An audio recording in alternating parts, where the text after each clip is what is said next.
And we are live. Hello and welcome to our virtual Lunch and Learn Introduction to GuardLink. My name is Rachel Green. I'm the Digital Communications Specialist here at McNaughton-McKay Electric Company. Presenting for us today is Jim Birdie, Systems Consultant out of our Columbus, Ohio branch. And out in the comment section, ready to answer your questions, is Gerald Clark, Systems Engineer from our Toledo branch. We will also have a Q&A portion at the end for Jim to answer any of your questions in more depth. We'll be getting started shortly, but we'd like to allow a few minutes for attendees to join us. As you come in, let us know where you're joining in the comment section. As we continue to socially distance or self-quarantine, we're really grateful for the technology that makes it possible for us to host these live streams here on YouTube. And we're happy for you to join us here from the comfort and safety of your own homes and offices. For anyone just joining us, welcome to our virtual Lunch and Learn Introduction to GuardLink. Let us know where you're joining from in the comments. We'll be looking for questions as you have them in the comment section while our presenter, Jim Birdie, walks us through selecting, designing, and configuring the necessary safety components to implement a GuardLink system, as well as how to read diagnostic information to make more informed decisions about your safety system. Our specialist, Gerald Clark, will do his best to respond to your questions in the comments as we go along. And we'll also have a Q&A segment at the end of Jim's presentation to address some of those questions in more depth and to allow time for any follow-up questions you might have. If you'd like to reach out afterward or if you have further questions for us, you can shoot us an email at mcmclive@mc-nc.com. Be sure to let us know which session you attended so we can direct your questions to the correct presenter. And we will have that email address on the screen for you at the end as well. All right, it looks like we have a number of attendees now. So I think it's time for us to get started. Jim, I'll pass it over to you. Thank you, Rachel. Good afternoon, everyone, and welcome to McNaughton-McKay Electric Company's virtual Lunch and Learn series. My name is Jim Birdie, and I'm a machine safety specialist with McNaughton-McKay, supporting customers across Central Ohio. We know your time is valuable, and we greatly appreciate the opportunity to meet with you, albeit remotely. I'm confident that you'll find the information useful. Today's Lunch and Learn is an introduction to GuardLink. Future sessions include Intro to Logix and Intro to PowerFlex VFD. Check with your Mac and Mac account manager, and they'll keep you posted on these in future installments. Again, welcome to today's session featuring GuardLink. Let's go ahead and kick things off with an overview of today's Lunch and Learn. Cognizant that there is going to be a wide range of machine safety experience in attendance, I thought it might be a good idea to have a look at some typical machine safety components and establish common ground, and then build upon that. We'll take a quick look at the subsystems that make up a safety function. Next, I'm going to step through a slide deck that's been updated recently to include new components to the GuardLink product lineup. We'll have a look at a video clip from Rockwell Automation featuring Sir Guardmaster, and then we'll finish up with a Q&A session. If you've been around machine safety applications, there's a good chance you'll recognize the MSR family of safety relays. I'm guessing nearly everyone on the call is familiar with the MSR 127. MSR 100s have been around since early 2000. In 2011, Ellen Bradley introduced the GSR family of relays. One key feature of the GSR is single wire safety, which simplifies system installation, integration, and expansion. An optional Ethernet IP network interface module is available for these Guardmaster safety relays. 2015 marked the introduction of the CR30, which has the flexibility of being software configured using either Studio 5000 Logix Designer or Connected Components Workbench.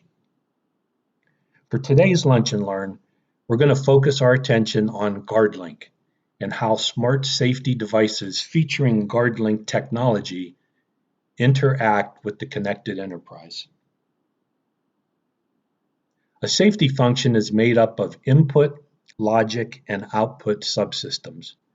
The architecture, reliability of components, diagnostic coverage, resistance to common cause failure, and functional safety management combine to determine the performance level of the function. A deeper dive into the machine safety standards is out of scope for this presentation, but I wanted to get us all to the starting point and then build upon that. Example of safety input devices are interlocks, limit switches, e-stops, and light curtains. The logic solver can be a safety relay, a software configurable safety relay, or safety PLC. Typical output devices include safety-rated contactors, expansion modules, and VFDs. The three subsystems, input, logic, output, combine to make a safety function. Rockwell Automation has a comprehensive lineup of products across all three groups to meet and exceed your application's requirements. Here's an application technique from the Allen Bradley Literature Library detailing an example safety function using GuardLink Safety Relay and Smart Taps. Notice the same theme as the previous slide where there's input, logics, and output subsystems. I'm not going to spend time drilling into this specific application, but know that these application techniques exist for nearly every type of safety function, including GuardLink. Application techniques are very thorough and include functional safety descriptions, a bill of material, setup and wiring, configuration, and a performance level calculation. In addition, most of the applications include a verification and validation plan. I find these documents to be an invaluable resource, and the best part of it is you can download them from the literature library and they don't cost a dime. So let's have a closer look at GuardLink. And I thought it'd be a good place to start with this 2-minute animated video.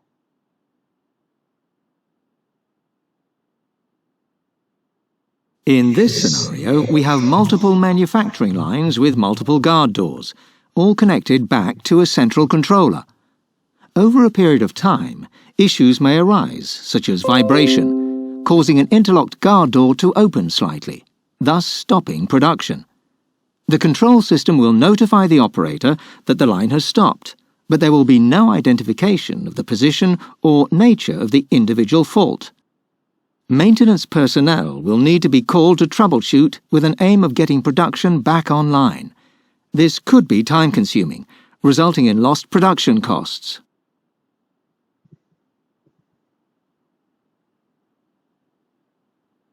If we look at the same scenario but employ Allen Bradley Guardmaster safety relays and safety components featuring GuardLink technology, you can access status information for the entire safety system. Connecting all the safety devices through GuardLink-enabled smart taps and standard 4-conductor cabling allows visibility of system status down to the individual guard doors and e-stops. If an e-stop or an interlock switch is operated, that individual safety signal will be sent to the Guardmaster safety relays. The relays are optically linked to each other, requiring no wiring for communication between them. That information is then communicated seamlessly across your connected enterprise by way of the Guardmaster Ethernet IP network interface.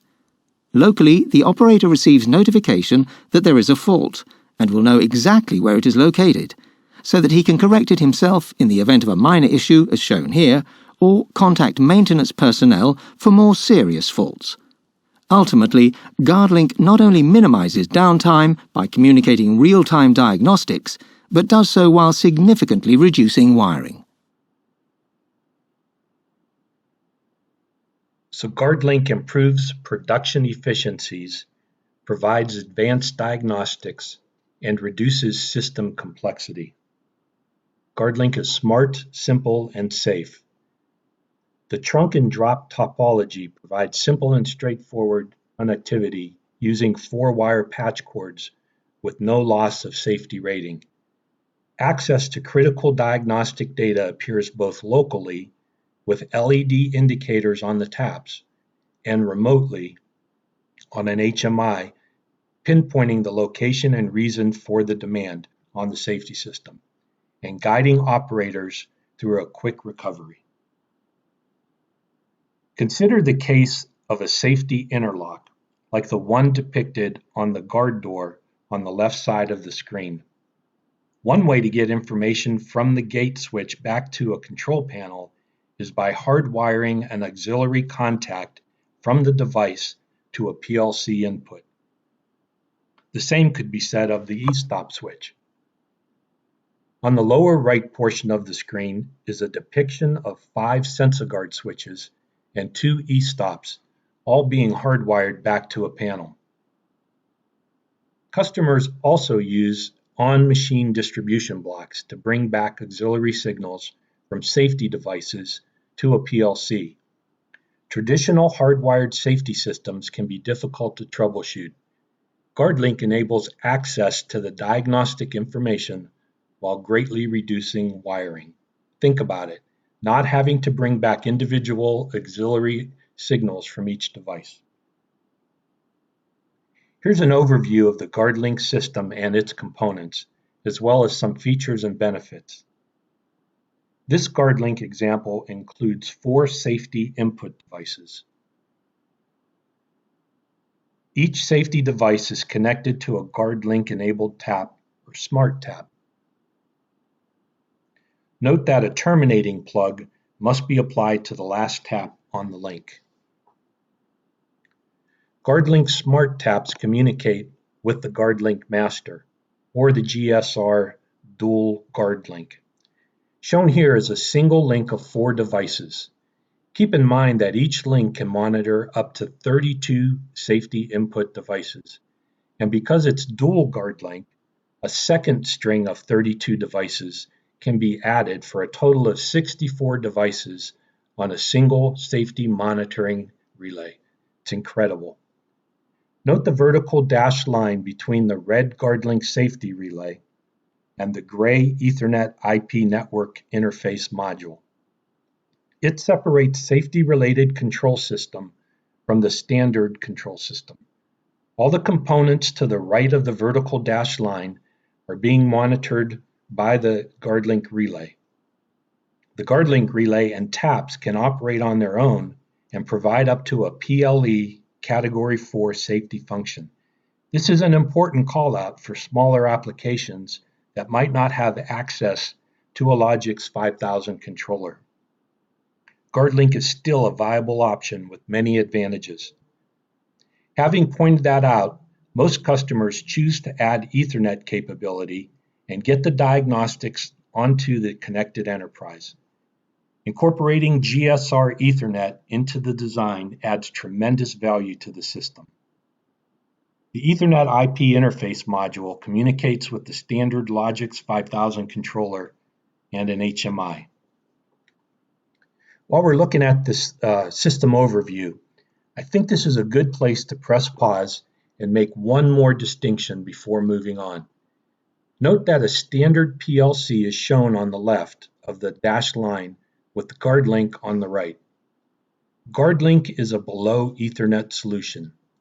All the machine safety monitoring in this system is happening on the right side of the dashed line using GuardLink technology. This is not SIP safety. SIP safety requires a GuardLogix or compact GuardLogix PLC. In this scenario, the PLC and HMI are standard hardware and interact with the safety function by by displaying the device status and issuing standard signals like a reset. Okay, now let's get into the beauty of GuardLink and have a look at how it operates. Many safety devices have integrated LED indicators. 3 of 4 devices in this example have an integrated LED for status indication. Each GuardLink enabled tap has 2 LEDs. The upper LED indicates the status of the safety device. The bottom LED with the chain link symbol indicates the status of the overall chain. If the link is broken by 1 or more devices, the chain link indicator turns red. The status of the overall system is also indicated on the output LED of the GuardLink relay. So let's open one of the interlocks and see how the system responds. Notice that the indicator on the device itself changed from green to red. The top LED on the tap changed from green to red. The LEDs on the taps monitoring the other devices flash green to indicate that they are still in a safe state. The link is broken, so the chain link symbol on all the taps changed to red, as does the output indicator on the GuardLink relay. The PLC also recognizes the demand on the safety system and enunciates the condition to the HMI. Very powerful diagnostics both locally with indicator LEDs on each tap and remotely on the HMI. Okay, let's reset the system. And this time, an e-stop is actuated. Notice how this non-illuminated switch benefits greatly from the top LED on the tap turning red, giving local indication that the e-stop has been actuated. The chain link on all the other taps are red, as is the output indicator on the safety relay. The HMI enunciates the condition as well. A key feature of the GuardLink system is the Ethernet IP gateway module, shown here as the 440R ENETR. That communicates with the standard PLC. There's an add-on profile for GuardLink in Studio 5000 Logix Designer, which supports diagnostics on an HMI along with remote reset and lock-unlock commands over the network. The maximum length of one link is 1,000 meters. That's 0.62 miles. The maximum distance from tap to tap is 30 meters, and that's about 100 feet. And from tap to device is 10 meters, which is just over 30 feet. Safety devices with electromechanical contacts, as well as devices with solid-state contacts or solid-state outputs, connect to GuardLink taps. There is an interoperability spreadsheet available that lists over 500 safety devices from Allen Bradley that have been tested with GuardLink. So here's the DG GuardLink safety relay. And just a note here that GuardLink utilizes a trunk and drop topology with a standard 4-wire trunk and a 5 or 8-wire drop. I'm probably going to repeat myself here, but I want to drive home the fact that GuardLink technology enables smart safety components to share real-time data with a standard control system. The wiring is simplified using standard patch cords with M12 connectors. And GuardLink allows remote reset, lock, unlock, and fault reset over Ethernet. On the left side of the screen is a depiction of the connected enterprise or Industry 4.0. Notice how standard safety devices connected to GuardLink through GuardLink taps can be visualized on the connected enterprise. Following up on a previous slide where I mentioned SIP safety, there are 3 devices shown as SIP safety. The first one is a MAB, which is a current product. The SIP safety capability on the 450L light curtains and safety scanner are future releases. Smart control and integration enable a transfer of diagnostics into actionable information. This is the power of GuardLink.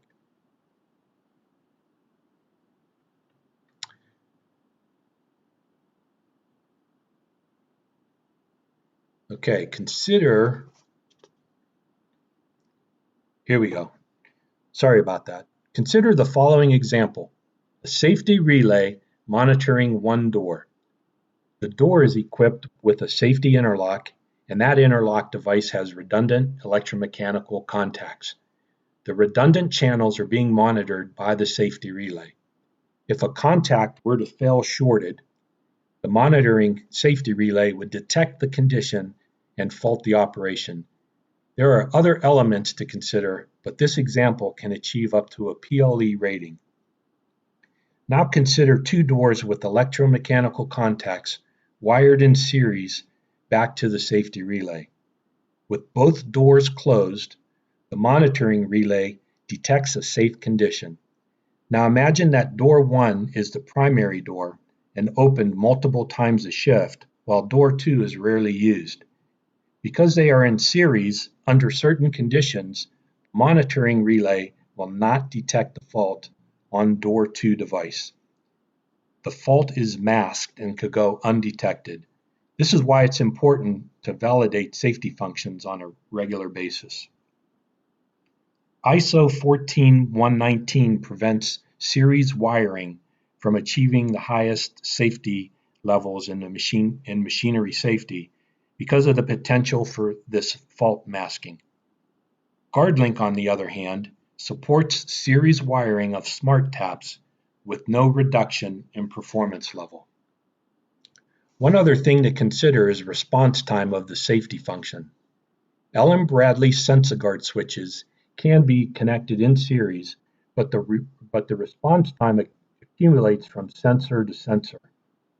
The response time in this 10 device example is about 234 milliseconds. The same 10 switches configured in a GuardLink topology yields a response time of 59 milliseconds. That's a 75% reduction in response time. Benefits of GuardLink include reduction in wiring, increased efficiency of daisy chain devices, and the ability to issue a remote reset or lock-unlock command. Let's have a look at GuardLink components, specifically the DG relay and the GuardLink enabled taps. The DG relay is an incredibly versatile safety relay. It has two safety input channels that can be configured to operate in several different modes, not just as a GuardLink relay. Here's how the relay can be configured. One GuardLink circuit, two GuardLink circuits, a GuardLink and a safety device, two safety devices, which is similar to the GSR DI, or one safety device, which is similar to the GSR SI. Here's another view of the DG safety relay configurations. Remember, the two channels can be configured as GuardLink circuits, traditional safety device circuits, or a mix of the two. It depends on how you configure the relay.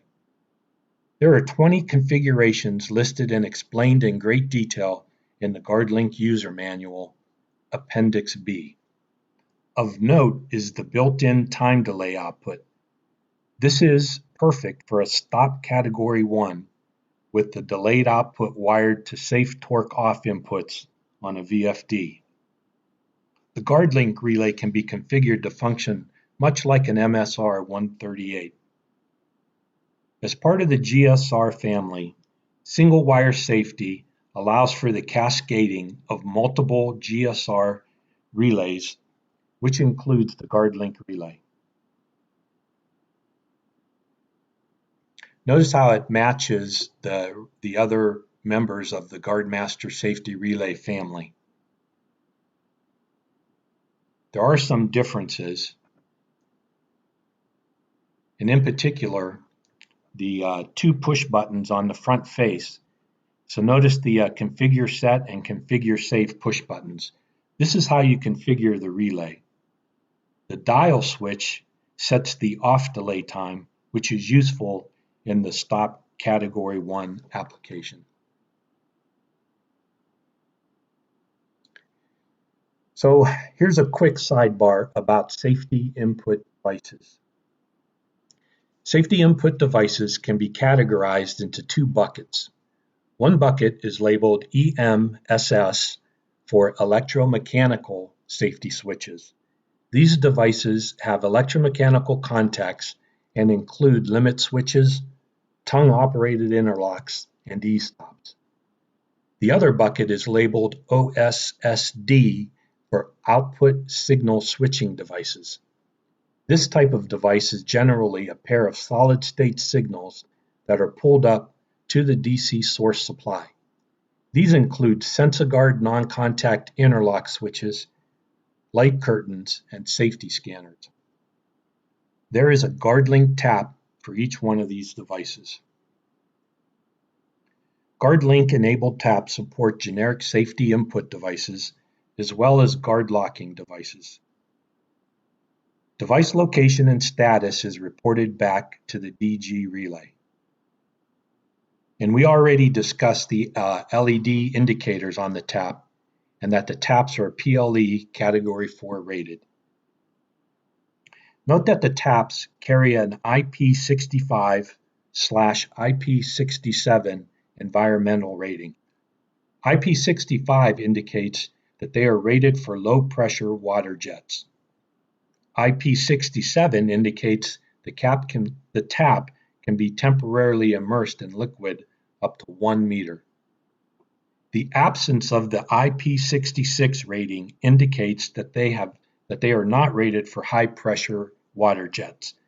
If your application is an IP66 environment or requires IP69K, for example, one approach we've seen customers take is to locate the taps in an enclosure rated for that environment. So looking at this slide, we've covered most of the features of the GuardLink enabled tap. And I'd just like to draw your attention to the upper right-hand corner, and that's how you build the part number on a tap. GuardLink taps are identified by a preceding 440S. Building the part number function is either OSSD or EMSS, and the drop connector to the device is either 5-pin or 8-pin. With that said, there are 4 GuardLink taps available that cover over 500 devices. They are the 5-pin OSSD, the 8-pin OSSD, a 5-pin EMSS, and an 8-pin EMSS. A previous slide indicated that the max distance of a GuardLink circuit is 1,000 meters or 0.62 miles. Over that distance, there will be voltage drop. One variable in calculating voltage drop is the type of device in the GuardLink chain. Some devices require more power than others. Another consideration is in the wire gauge of the 4-wire trunk patch cord. Rockwell provides a voltage drop calculator to help in the design of the GuardLink circuit and determine when and if additional power is required. The calculator can be downloaded from the knowledge base or through ProposalWorks. The passive power tap is a relatively new component in the GuardLink lineup. When the voltage drop calculator requires a boost, the power tap will facilitate an additional power source to increase the voltage and overcome voltage drops for the next segment of devices. This is all detailed in the GuardLink user manual, along with a recommended on-machine power supply.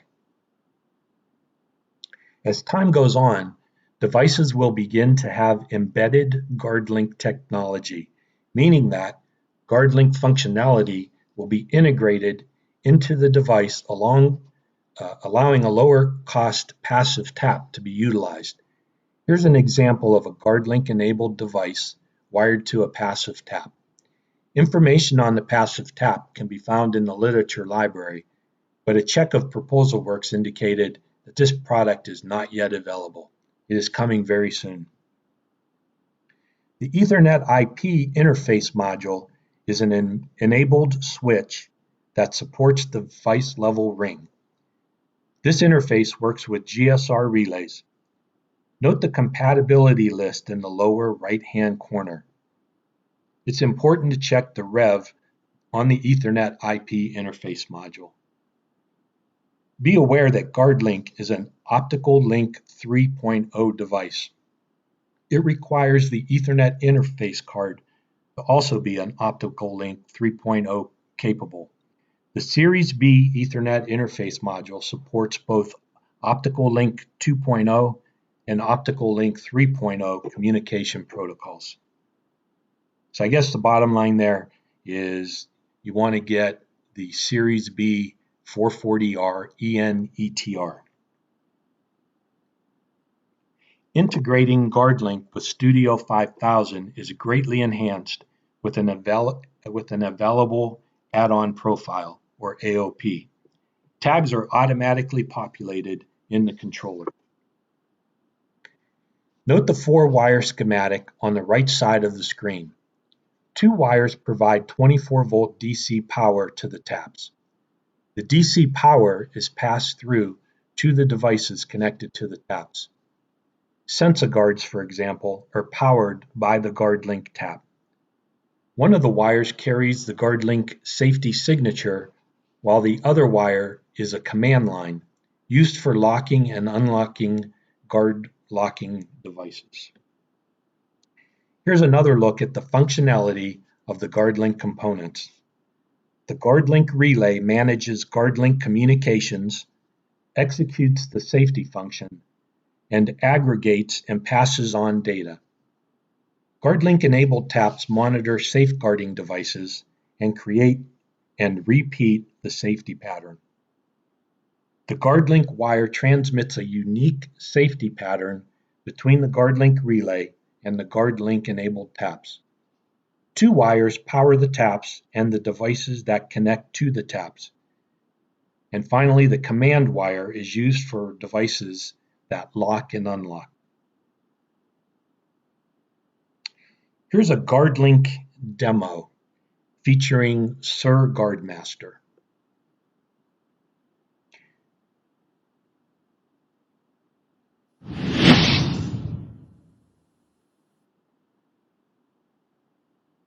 Whoa, what's going on here?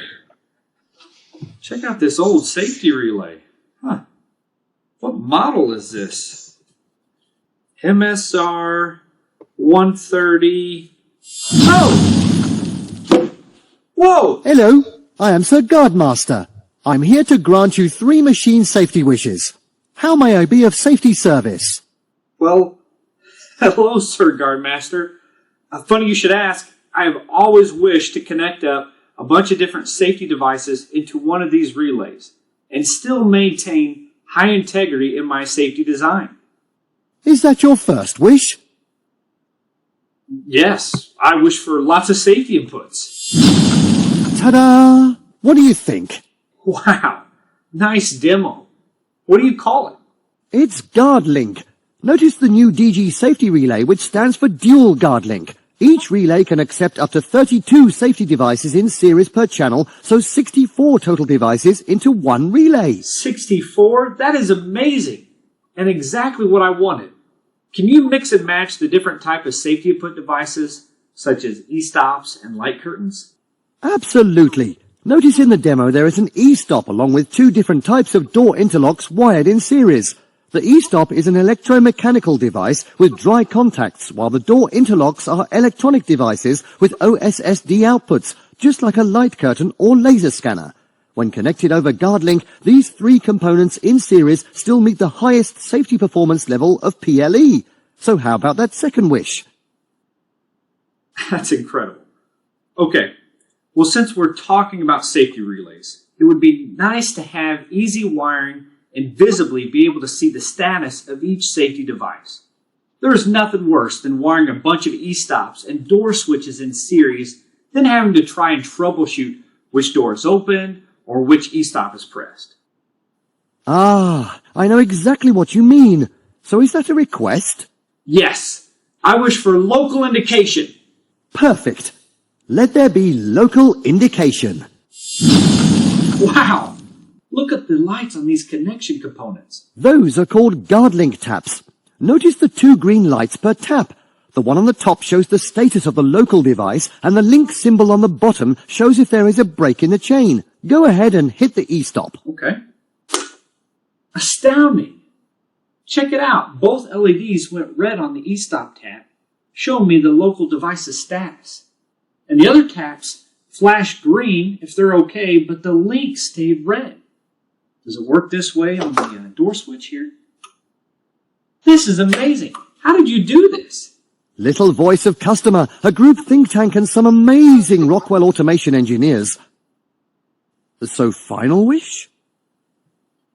I guess if I was going to wish for the impossible, it would be to allow this GuardLink product to be capable of remote reset, the ability to lock and unlock guard locking devices through a network, remote troubleshooting, and full monitoring capabilities. Hold up. That is way more than one thing. You just listed off 4 more wishes. Sounds like some fancy diagnostics. No, yes! I wish for full diagnostics over GuardLink. How did you do that? Sir Guardmaster, your safety relay just got a huge upgrade. Check this out. We have Ethernet comms going from the HMI to the PLC to our safety relay via this side Ethernet adapter. I can visually get indication of each device on the HMI remotely. And yes, I can even unlock the guard locking switch with the touch of a button. Open the door, close it, lock it. I bet you can even send all this data to your Rockwell Automation PLC to troubleshoot remotely and track the frequency each device is tripped. Not to mention a remote reset on your HMI to the safety relay. This is unbelievable. GuardLink allows for up to 64 devices to easily be wired in series. It meets the highest safety performance level of the safety rated devices, all the while providing local indication and remote diagnostics. Sir Guardmaster, you're amazing. Okay, your 3 wishes are complete. Stay safe, my friend, and cheerio. Thank you. And you, where'd he go? Sweet, he left his demo.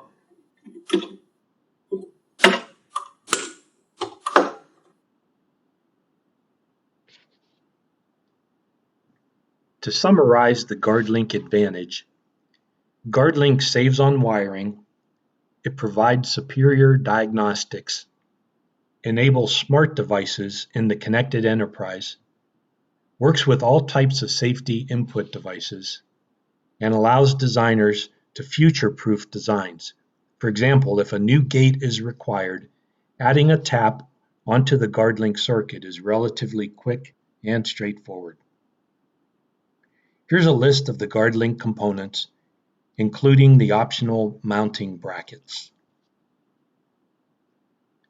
and a list of resources available pertaining to the GuardLink product line. This diagram depicts a typical GuardLink system. Notice the mix of safety input devices and the device types on the GuardLink circuits. Please focus on the light curtain on the top circuit. Notice there's a splitter on the GuardLink tap feeding the light curtains. In this example, both transmitter and receiver sticks are being powered over GuardLink. This is not a requirement, but more of a convenience. Of course, the receiver must be wired to the GuardLink enabled tap since it has the OSSD signal required for the safety function. The transmitter can be powered independently using a separate 24-volt power source, or as in this example, pull power from the GuardLink trunk. So this is to summarize what we've just talked about here for the last several minutes. And I think it's a good summary. And yeah, you have to ask yourself, why choose GuardLink? And here it is. Series connection of safety input devices is common practice in safety-related control systems. However, when the system trips, fault finding is difficult due to the lack of diagnostic information. Providing diagnostics historically meant connecting auxiliary contacts from each safety input device to the PLC, increasing costs due to the need for additional input cards and increased installation time to hardwire each auxiliary contact back to an allocated input. GuardLink provides both safety information and diagnostics through the same cable, with the diagnostics available via Ethernet IP, reducing installation time for the safety system and reducing the cost and time to install the solution. Well, that's all I have for you today. I hope you found the information useful. If you'd like more information on anything discussed, please feel free to contact me. I just would like to give a shout out to Gerald Clark in Northwest Ohio. I really appreciate my colleague there, and thanks for helping put this together and for fielding questions in real time during this Lunch and Learn. Let's check back in with Rachel to see if there are any further questions. Thank you, Jim. We did have a question, and that is, does GuardLink work with third-party devices or just Allen Bradley safety devices? It works with non-Allen Bradley switches as well. It's so basically what you have are the 5-pin and 8-pin taps, and you can do a field wired connector into those taps as long as they have the OSSD signals. And let's just talk about an e-stop, just a regular e-stop. Just take a flying lead patch cord and wire that in and connect up. So if you got two contacts, electromechanical contacts, GuardLink will certainly work with that. Great. I'd like to give just a moment for any follow-up questions people might have. And while we do so, I'd like to reiterate that you can reach out to us even after this live stream has ended at the email address that you see there on the slide, mcmclive@mc-nc.com. Just be sure to let us know which session you joined us for, and we'll be sure to pass your question along to Jim or to the presenter. And if that's all the questions that we have for today, I want to thank Jim for his presentation, and thank you, Gerald, for being our resource in the comments section. And lastly, thank you to all of our live viewers for joining us and for your time today. We hope this session was informative and engaging for you. For those of you who had registered to attend this session in person and received the live stream link via email, we would appreciate your feedback on a brief survey that will be coming your way soon.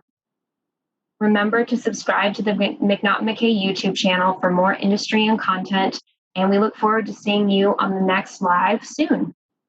Thank you, everyone. Have a great day.